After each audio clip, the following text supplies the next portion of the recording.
siervos de una identidad fiel.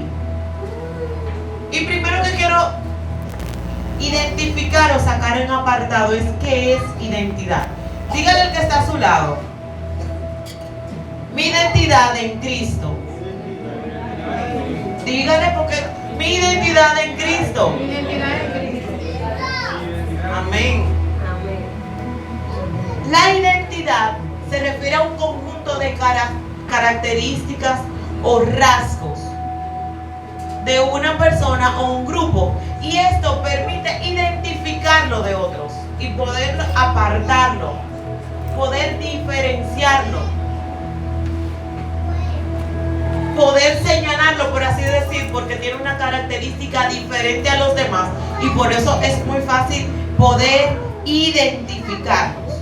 Cuando nacemos y somos niños, lo primero que hacemos es que conocer nuestra identidad. ¿Cuál es mi nombre?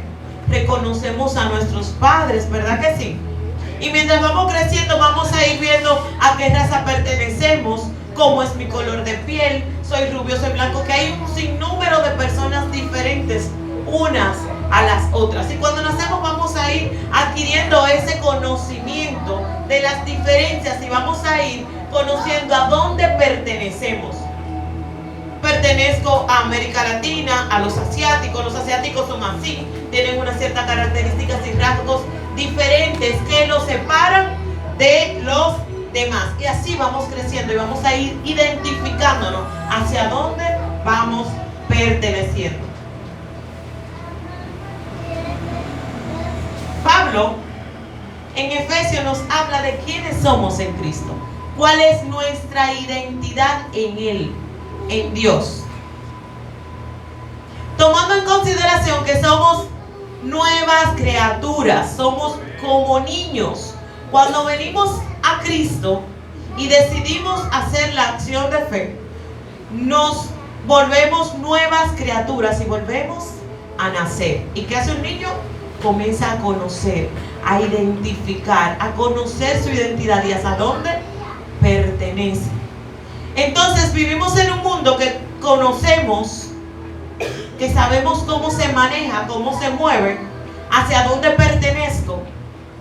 Pero este mundo, cuando vengo a Cristo, ya para mí, ya yo lo conozco, no vale nada. Comenzamos a vivir en un reino diferente, en un reino espiritual, que debemos de saber cómo se conduce, cómo me conduzco, a dónde pertenezco en ese nuevo reino, dejando a un lado aquella vida que yo reconocí que no era de bendición para mi vida.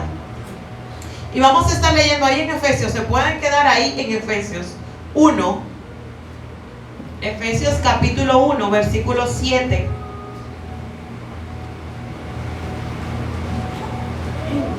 Al 8, no se preocupen que yo se lo leo. En quien tenemos redención por su sangre, estamos continuando, ¿verdad? El perdón de pecados, según las riquezas de su gracia, que hizo sobreabundar para con nosotros en toda sabiduría e inteligencia. En quien tenemos redención por su sangre. Y lo primero que Pablo aquí en la carta de Efesios nos enseña es que el reino de Dios es rico, no hay escasez. Pero usted me dirá: Iberi, pero sí, es que tengo una olla y una quiebra. Pero no estamos hablando de esa riqueza material, esas son añadiduras. Dice aquí que es rico en gracia. Y esa gracia entonces se le da a los hijos de Dios. Una gracia inmerecida, que por medio de esa gracia entonces tenemos redención. ¿Usted sabe lo que es la redención? El perdón de sus pecados. Que tal vez andamos en vergüenza por aquel pecado que hemos cometido, o por ese pecado que nos ha caído atrás desde generación en generación y ha sido difícil rascarlo de raíz. Pero por la gracia de Dios, cuando comenzamos a entrar a vivir en el reino espiritual y creemos en Dios, entonces hay una gracia inmerecida que Dios le da. Y esta gracia le trae redención de sus pecados. Y ya no debemos de caminar en vergüenza.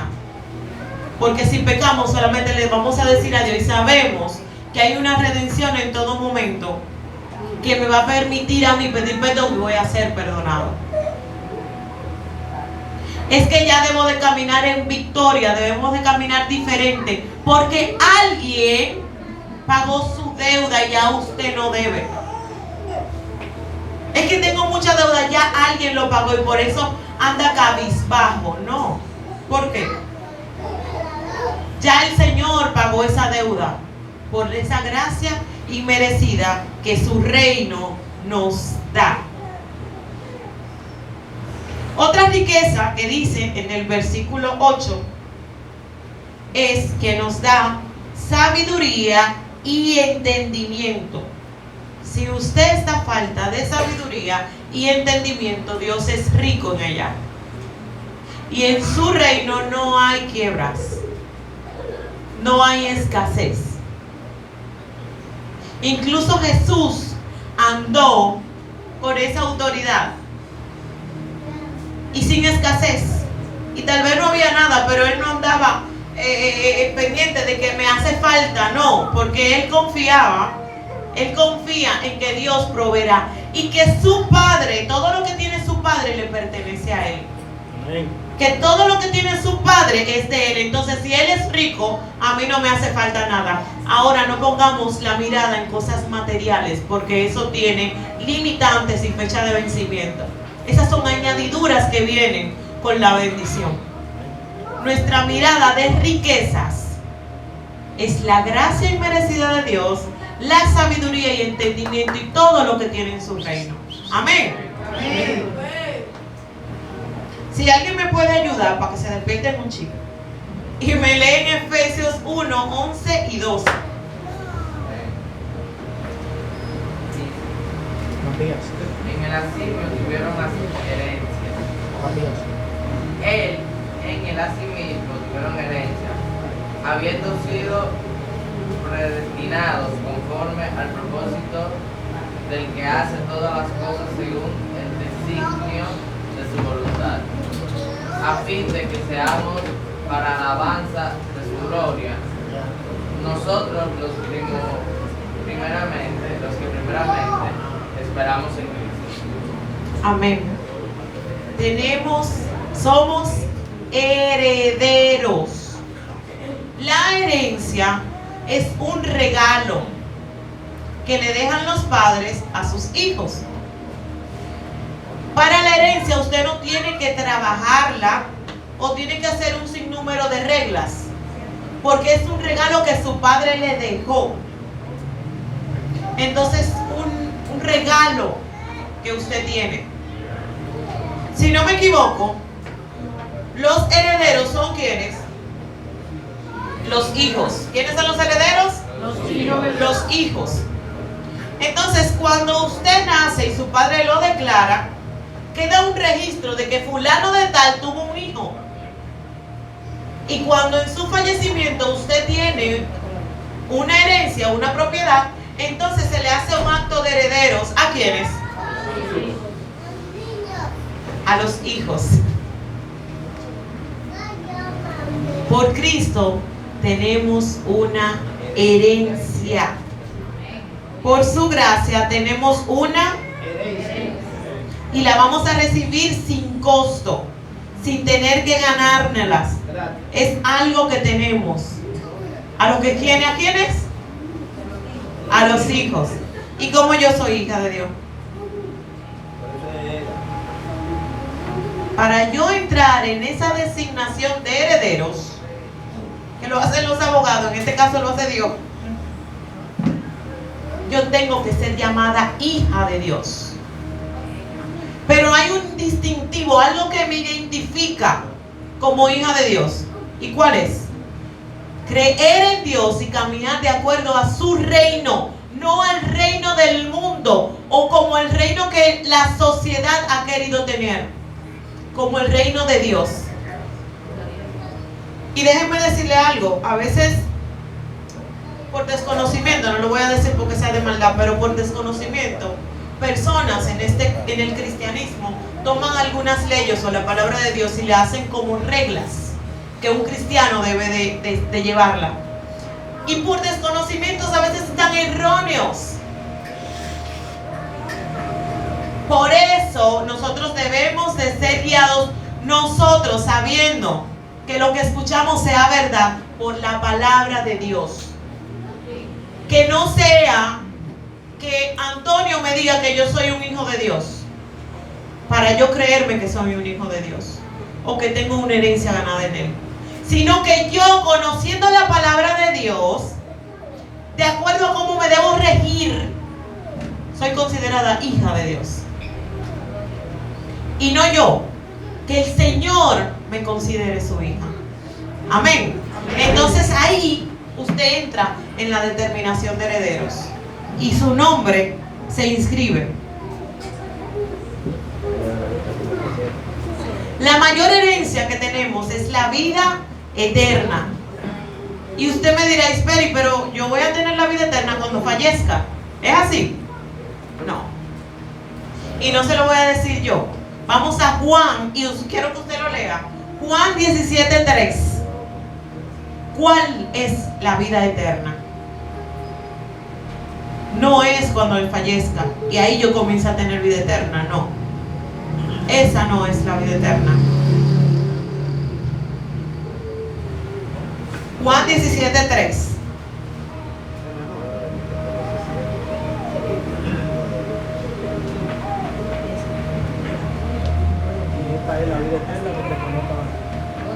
Ah, bueno, ahí se lo pusieron. No, es Efesios. ¿Alguien lo tiene? Pues yo se lo busco. Amén. Juan 17:3. ¿Cuál es la vida eterna? Y adivinen quién fue que lo dijo eso. Bueno, no adivinen, díganme quién fue que lo dijo eso. Ah, Jesús. Jesús dijo: y esta es la vida eterna, que te conozcan a ti, el único Dios verdadero, y a Jesucristo, a quien has enviado. Esta es la vida eterna, cuando usted reconoce a Jesús y a Dios. Cuando usted se arrepiente y reconoce que sus caminos no han sido los derechos y comienza a enderecer esa curva que estaba ya lejísimo. Esa es la vida eterna y usted la tiene gratis. Usted la tiene por gracia, como un regalo. No se crea que usted va a tener la vida eterna cuando fallezca y después de ahí es que viene mambo. Aquí es la vida eterna.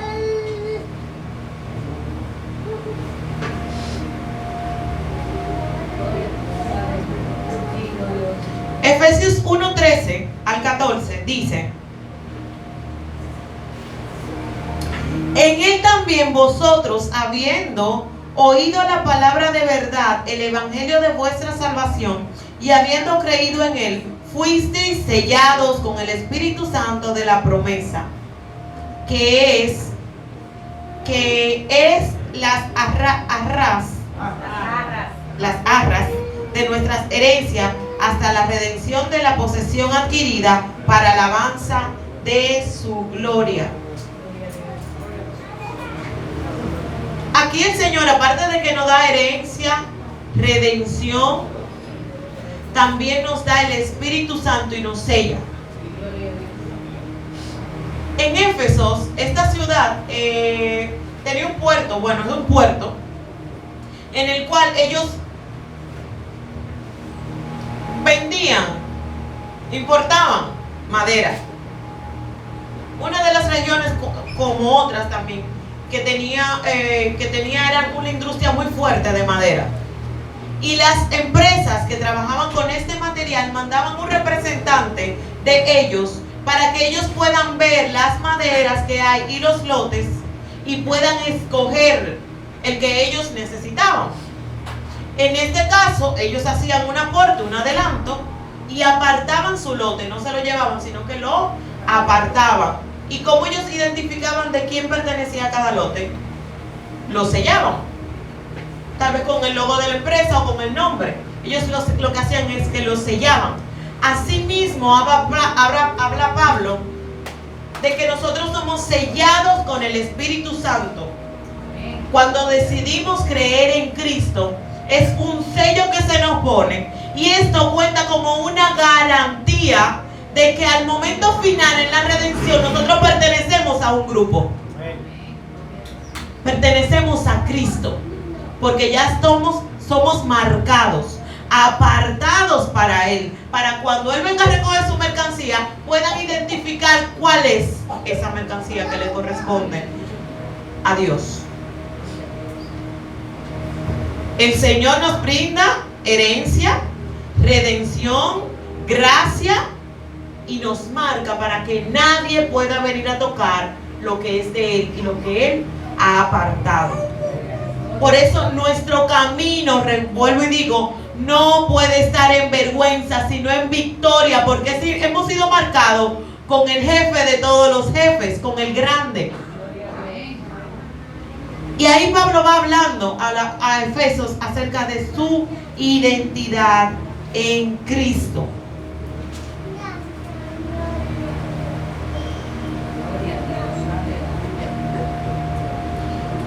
Y Pablo, normalmente las cartas están siendo reprendidos en las iglesias, o normalmente eso es lo que escuchamos, ¿verdad que sí? Que es una reprensión de sus malos hábitos, de consejos que le dan los discípulos, le da Pablo a las iglesias para que puedan enderezar su camino, porque se han dejado involucrar del enemigo y se han dejado desviar. Sin embargo, en esta carta Pablo sorprende con estas palabras, y se la voy a leer en el 15. Por esta causa también yo, habiendo oído de vuestra fe en el Señor Jesús y de vuestro amor para con todos los santos, ahí le habla de que él se enteró de su creencia en la fe, pero que sobre todo se enteró de su amor para con ellos. Y aquí me habla de una iglesia que no está teniendo inconvenientes, sino que le está dando gracias al Señor por ella.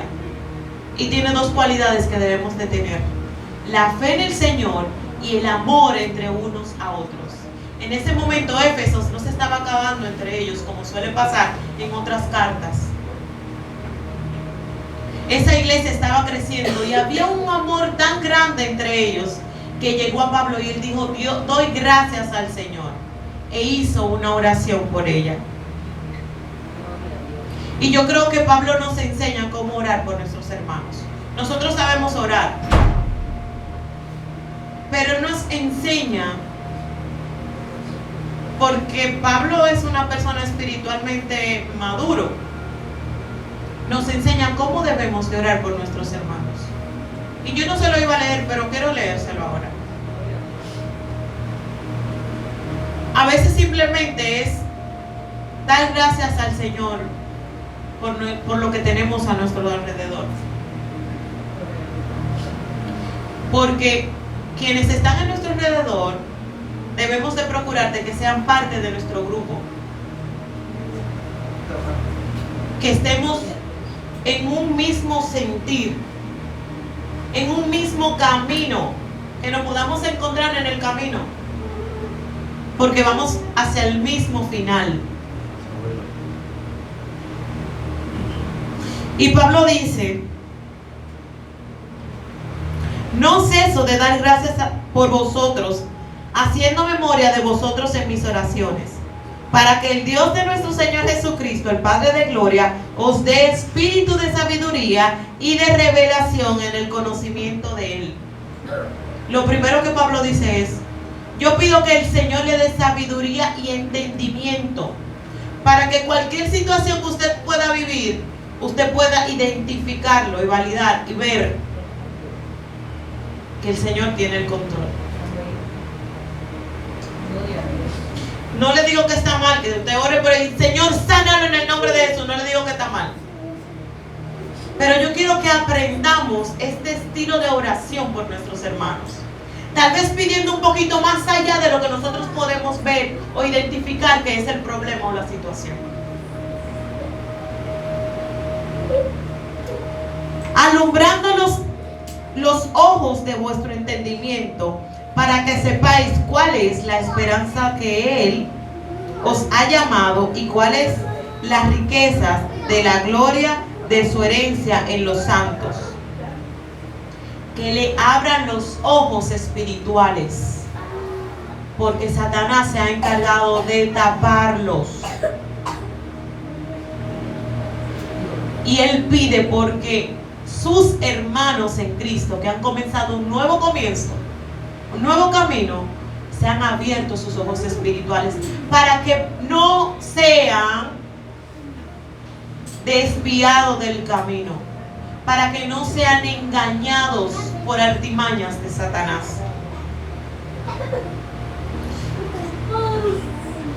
¿Y cuál la supremiente grandeza de su poder para con nosotros, los que creemos, según la operación del poder de su fuerza, la cual operó en Cristo, resucitándole de los muertos y sentándole a su diestra en los lugares celestiales, sobre todo principado y autoridad y poder y señorío, y sobre todo nombre que se nombra no solo en este siglo, sino también en el siglo venidero, y sometió todas las cosas bajo sus pies, y lo dio por cabeza sobre todas las cosas a la iglesia, la cual en su cuerpo, la plenitud de aquel que todo lo llena en todo.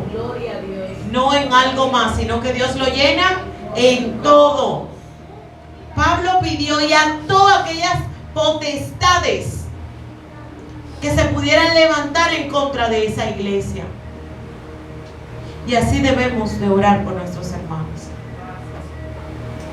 Y orando así, nos identificamos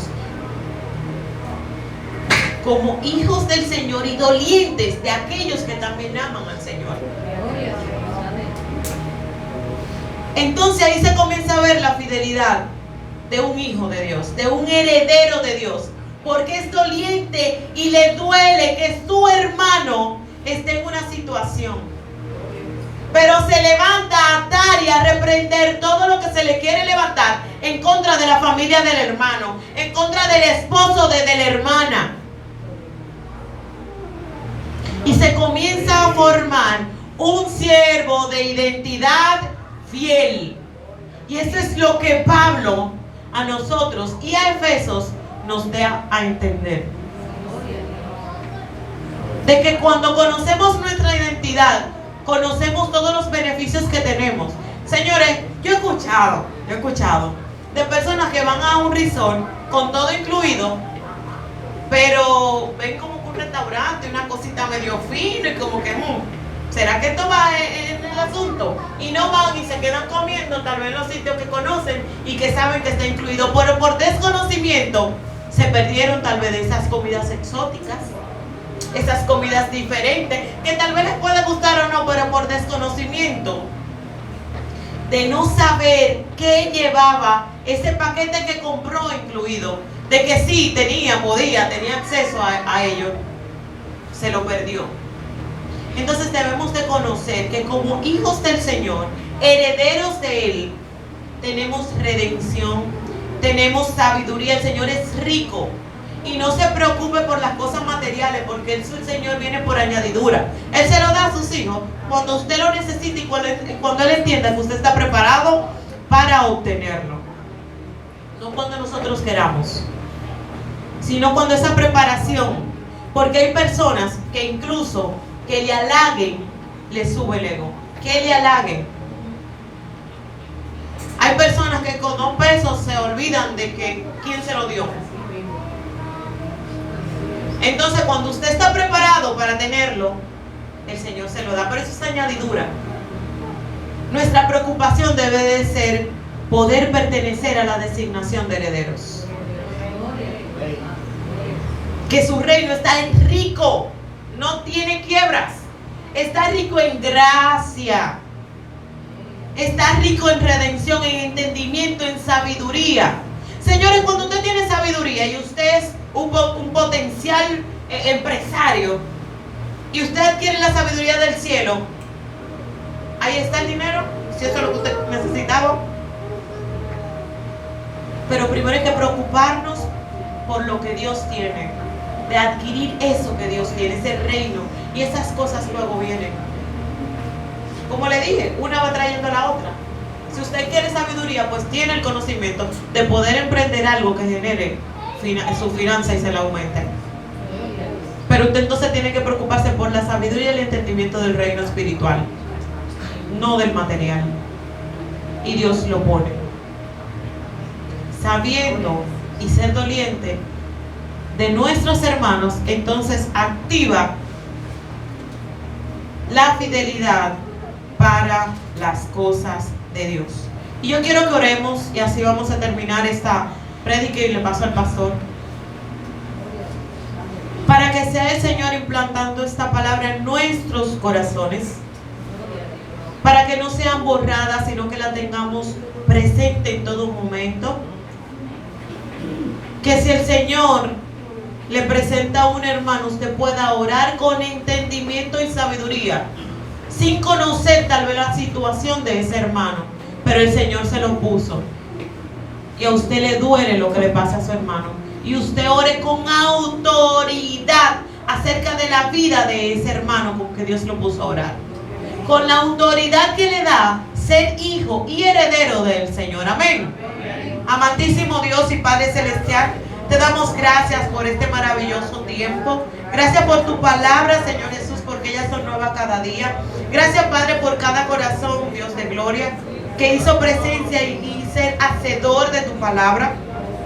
Te pido que seas tú, Espíritu Santo de Dios, implantando cada palabra en su corazón, que éstas puedan ser, Señor Jesús, germinadas, que puedan dar fruto, y que de aquí, Señor Jesús, algo cambie, algo se vaya diferente, Padre de la gloria, algo se active en la vida de cada uno de nosotros y podamos identificar y ver, Señor, aquello que tú tienes para nosotros, aquel siervo de identidad fiel que somos en ti, Padre de la gloria, reconociendo, Señor Jesús, que trabajamos para tu reino y en tu reino.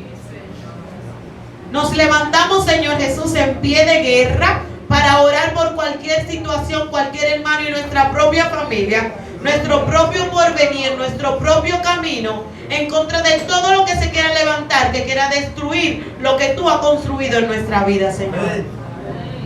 Reconocemos que somos sellados por tu Espíritu Santo y que pertenecemos a ti y no a nadie más. Que en el momento de la redención, Señor Jesús, tú vas a venir a buscar a tus fieles y nosotros podemos decir presente en ese listado, Padre de la gloria, porque estamos incluidos como hijos y herederos tuyos, Padre. En el nombre poderoso de Jesús, amén y amén.